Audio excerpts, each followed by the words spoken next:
My family asked for a break from my overly active son. He's your responsibility, not us. So I sold my apartment, moved across the country, cut off with them. A few months later they showed up, begging for a second chance. My name is Megan, and I'm 37 years old. Life hasn't exactly gone according to plan, but I've managed to build something stable for myself and my son after my marriage fell apart. I still remember the day I found those text messages on Derek's phone. The shock, the betrayal, the hollow feeling in my stomach as I confronted him. He didn't even try to deny it. Our divorce was surprisingly civil, all things considered. Derek left me our apartment outright, no mortgage, thank God, along with a decent chunk of our savings. He also pays good alimony for our son Ethan. Between that and my job at a marketing firm, we manage just fine financially. Ethan is 6 now and started first grade this year. He's an energetic kid, always running, jumping, asking questions. Sometimes I look at him and see glimpses of Derek, especially in his smile. But mostly I see a bright little boy who deserves the world. "Mom, can I have dinosaur nuggets for dinner?" Ethan asked, tugging at my sleeve as I checked my email. Another message from my brother, Jason, asking if I could help with their rent this month. "Sure, buddy. Go wash your hands first," I said, already calculating how much I could spare for Jason and his wife Amber. My family situation is complicated. I've always been the responsible one, the one everyone turns to when they need help. Every month, I send $1,800 to my parents to help with their mortgage. I also regularly help Jason and Amber, who got married last year and are always struggling to make ends meet in their rented apartment. "Megan, I hate to ask, but we're short again this month," Jason had said on the phone last week. Amber's car needed repairs, and with the rent increase, I sighed and transferred him $500 like I always do. Family helps family, right? That's what I was raised to believe. Even if it stretches me thin sometimes, I manage. The only thing that really bothers me is how my parents treat Ethan. From the moment he was born, my mother made it clear she wanted no part in childcare. I still remember her words at the hospital when she first saw him. "He's adorable, Megan, but don't expect me to babysit. I'm too old for that kind of stress," she said, barely holding him for a minute before handing him back. Derek and I were both working then, so we hired a babysitter, and I went part-time for 3 years. When Ethan started kindergarten, our elderly neighbor Mrs. Peterson offered to watch him after school until one of us got home from work. I paid her a small amount, and it worked out well for everyone. After the divorce, Mrs. Peterson became even more important. My parents continued to refuse to watch Ethan, even just for a few hours. "Don't you love your grandson?" I once asked my mother carefully. "Of course we love him," she replied, sounding offended. "We're just too old to chase after a young child, you understand, don't you?" I didn't understand, not really. My parents are in their 60s, not exactly ancient. But I stopped bringing it up and continued relying on Mrs. Peterson's help. As Mother's Day approached this year, I bought a beautiful scarf for my mom, and Ethan made her a colorful handmade card. We were planning to attend the family dinner at my parents' house, and Ethan was excited to give his grandmother his gift. "Do you think Grandma will like my card?" he asked, carefully adding more glitter to it. "She'll love it, honey," I assured him, though a part of me wondered if she would. The day before Mother's Day, my phone rang. It was my mom. "Megan, dear, about tomorrow," she started, her voice cautious. "We'll be there around 4. Is that okay?" There was a pause. "Well, that's the thing. I was hoping it might be better if Ethan didn't come." I felt like I'd been slapped. "Why not? He's just so active, sweetie. He'll be bored with all the adults. And you know how he gets when he's bored, running around, making noise. It's supposed to be a relaxing celebration." "Mom, he's 6. Yes, he's energetic, but he won't bother anyone. He's been looking forward to giving you his gift. I'm sure it's lovely, but please understand. It would be better if it was just adults tomorrow. You can bring his gift, of course." I hung up the phone, stunned and hurt. When I turned around, Ethan was standing in the doorway, his little face crumpled. "Grandma doesn't want me to come?" he asked in a small voice. In that moment, something inside me snapped. I'd spent years making excuses for my parents, years sending them money and helping them out, while they couldn't be bothered to show the slightest interest in my son. "Change of plans, buddy," I said, pulling him into a hug. We're going to have our own special Mother's Day celebration tomorrow, just you and me. I called a courier service, packaged up both our gifts, and had them delivered to my mother's house. Then I sent her a text. Won't be attending tomorrow. Gifts on the way. Happy Mother's Day. Her reply came quickly. That's fine, dear. Thank you for the gifts. No apology. No concern. Just acknowledgement of the gifts. A few hours after sending my text to Mom, my phone pinged with a notification. Amber had posted photos and a video from the Mother's Day celebration I'd skipped. Curious, I tapped on the video. There was my family gathered around the dining table: Mom, Dad, Jason, and Amber. Amber stood up, glass in hand, her face glowing with excitement. She announced she was pregnant and would have a baby in about 8 months. Everyone erupted in cheers, but what truly stunned me was my mother's reaction. Mom burst into tears of joy, hugging Amber tightly. I'm going to be a grandmother again. I'll help you with everything: doctor's appointments, baby clothes, whatever you need. I can't wait to babysit. I watched the video twice, trying to process what I'd heard.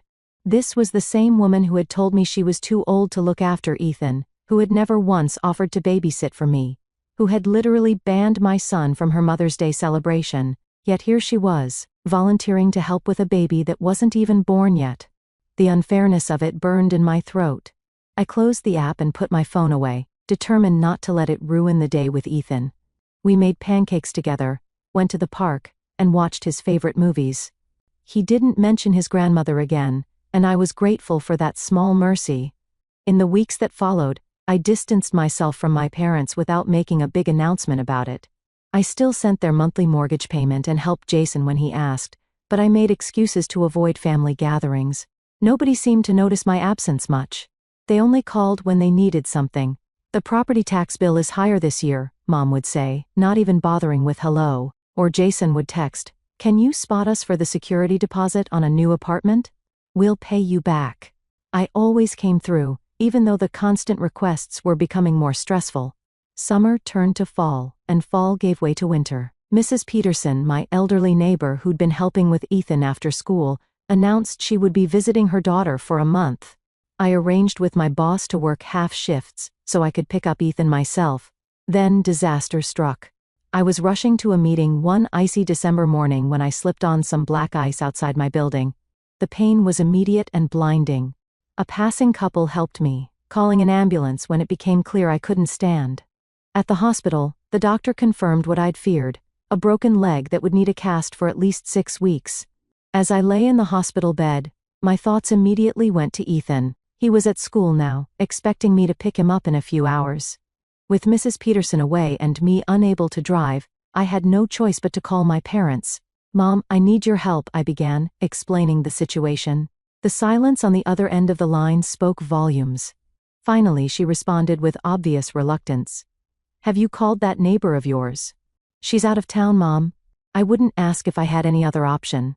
Ethan needs to be picked up from school at 3:15.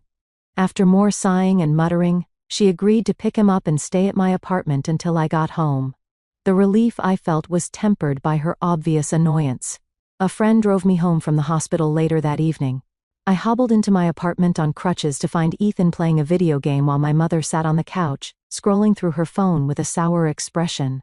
Your son is very active, she said by way of greeting. He wouldn't sit still for 5 minutes. And I didn't know what to make for dinner.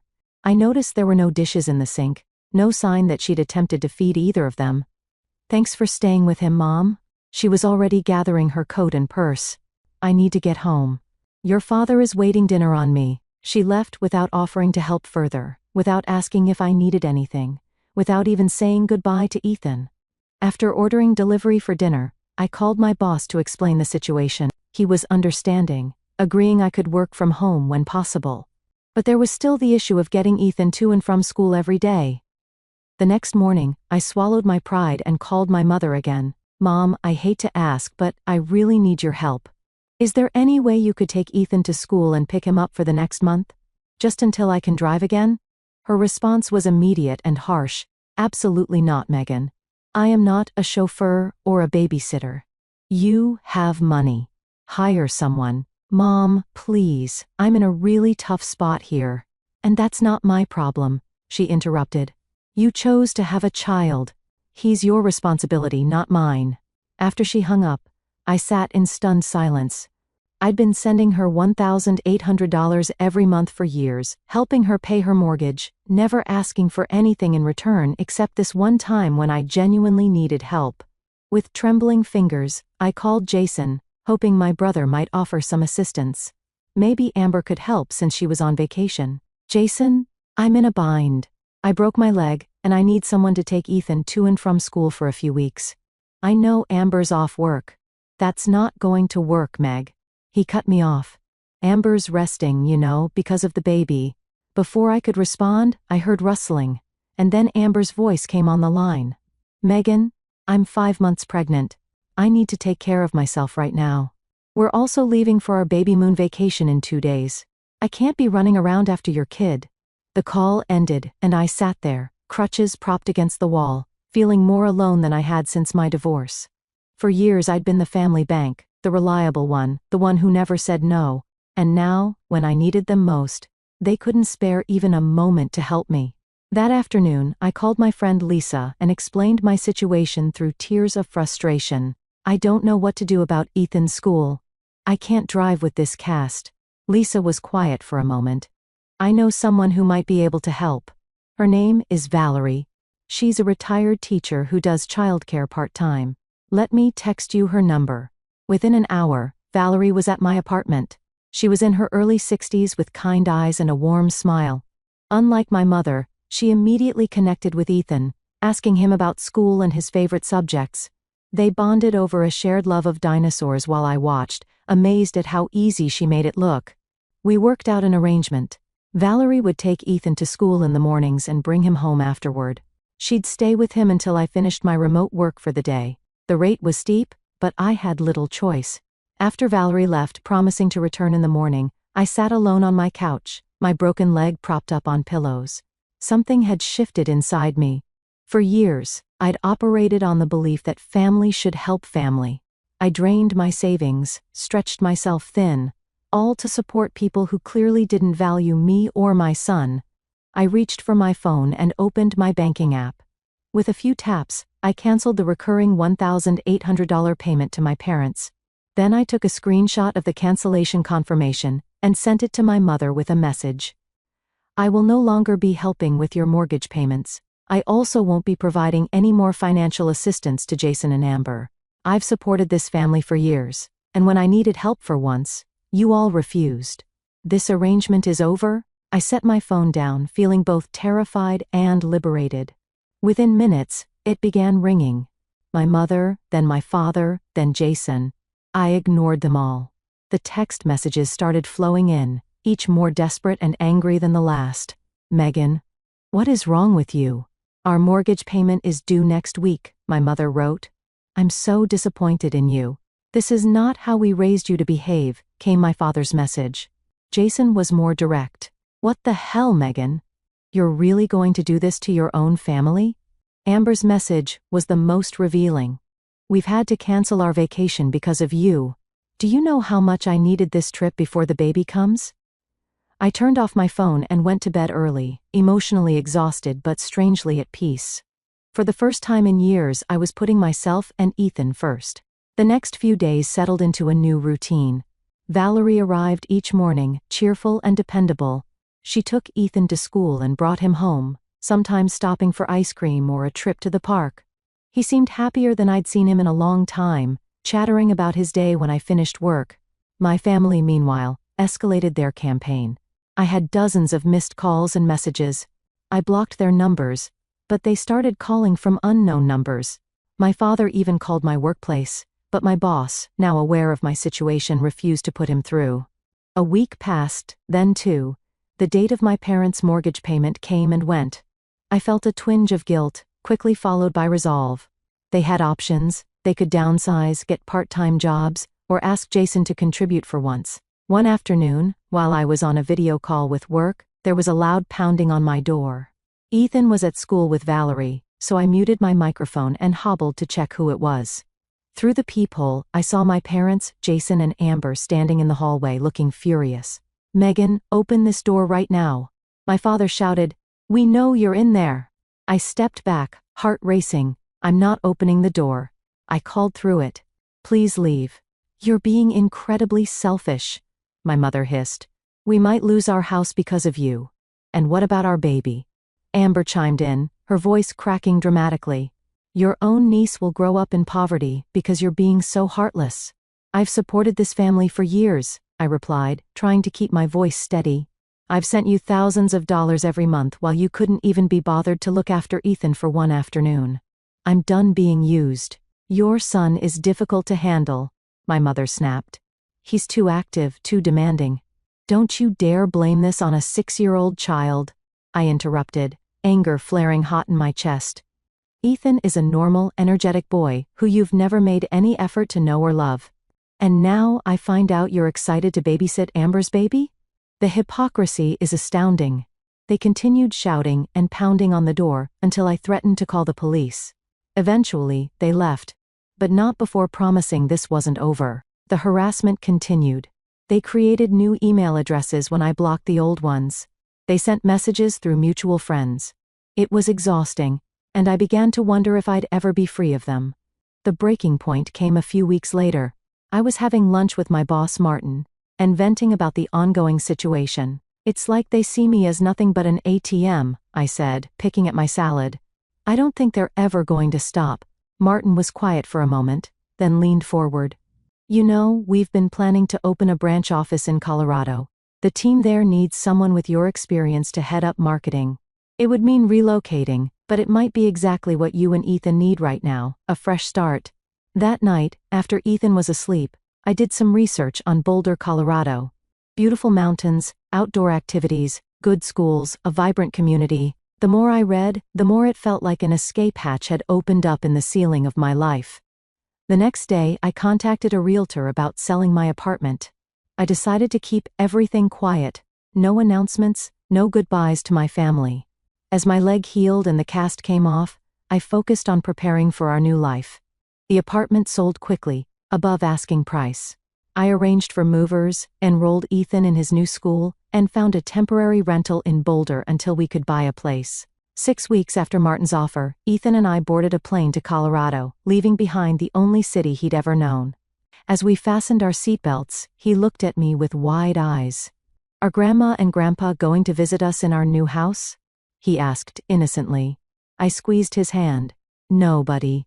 We're going to make a fresh start, just the two of us. And maybe get a dog. Would you like that?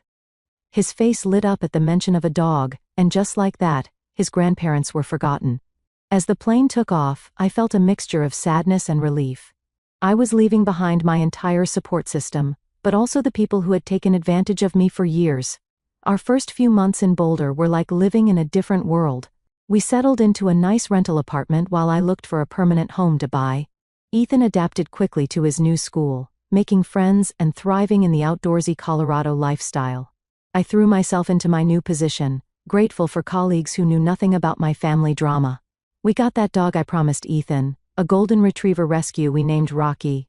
On weekends, the three of us explored hiking trails or visited local parks. For the first time in years, I felt like I could breathe freely. I maintained my digital barricade against my family, but occasionally I'd get updates through mutual friends. My parents had downsized to a smaller house they could afford without my help. Jason had finally taken a second job to support Amber and their newborn daughter. 4 months after our move, I found the perfect house, a 3-bedroom with a fenced yard for Rocky and a view of the mountains. We moved in just as spring was arriving in Colorado, planting a garden and painting Ethan's room the bright green he'd been begging for. Then one evening, my phone rang with a number I didn't recognize, but had a familiar area code from back home. Against my better judgment, I answered. Megan, it's Aunt Carol. I relaxed slightly. Aunt Carol was my mother's sister, but we'd always gotten along well. She'd been kind to Ethan on the few occasions they'd met. Hi, Aunt Carol. How are you? I'm well, dear. Listen, your parents came by my place last week. They were quite upset. They went to your old apartment and found strangers living there. No one knew where you'd gone. I sighed. I moved. Aunt Carol. I needed a fresh start. So, I gathered. I'm not calling to pressure you, Megan. God knows your mother can be difficult. I just thought you should know they're looking for you." After we hung up, I sat on my new porch swing, watching Ethan and Rocky play in the yard. I'd been so focused on escaping that I hadn't considered how my disappearance might affect others. Still, I wasn't ready to re-establish contact. 2 more months passed. Ethan finished first grade with excellent marks, and I received a performance bonus at work. We were planning a camping trip to celebrate both achievements when the doorbell rang one Saturday morning. When I opened the door, I nearly slammed it shut again from pure shock. My parents stood on my porch, looking older and more tired than I remembered. "How did you find me?" I demanded, not inviting them in. My father shuffled uncomfortably, Derek told us. We begged him. Of course, I'd kept my ex-husband updated on our location for Ethan's sake. It hadn't occurred to me he might share that information with my parents. "What do you want?" I asked, keeping my voice low so Ethan wouldn't hear from the backyard. "Can we talk?" my mother asked, her voice softer than I was used to hearing. "Please?" I glanced back at Ethan playing with Rocky. "Not here. There's a cafe across the street. I'll meet you there in 15 minutes. After arranging for my neighbor to watch Ethan, I walked to the cafe, steeling myself for whatever manipulation might be coming. My parents were already seated at an outdoor table, 2 untouched coffees in front of them. "You look well," my father said, as I sat down. "I am well," I replied. "We both are. Ethan's thriving here." My mother cleared her throat. "Megan, we've come because, well, things have been difficult since you left." "I imagine they have been," I said evenly. "It's not easy when your personal ATM suddenly disappears." My father winced. "We deserve that. But we're not here to ask for money." "Then why are you here?" My mother leaned forward. "Jason's wife had their baby, a little girl named Emma. They're struggling financially. Jason took a second job, but it's barely covering their rent." I waited for the rest, for the ask that was surely coming. "We've realized some things," my father continued when my mother faltered. "How much we've taken you for granted. How poorly we've treated Ethan. We'd like to be real grandparents to him," my mother added quickly. "And to help you however we can." I laughed, unable to help myself. "Now you want to be grandparents?